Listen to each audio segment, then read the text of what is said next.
Ito, ang honey harvest. Meron pa rin natin sa loob ah. Pakikuha mo rin natin sa kusina. Mas maraming laman ang tamis doon sa pangatlo po, ano. Oo. Tumutulo sa ilalim yung honey eh. Ayun, dami. Andito ate sa lutuan mo. Ito, masarap to. Ano yan kuya? Yung pollen. Ay, kinakain yan. Kinakain yan.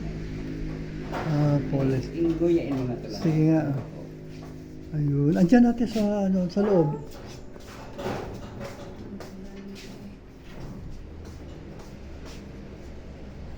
Pampalakpan pa yan.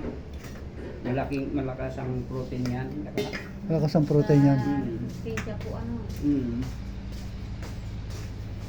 Ayun pa.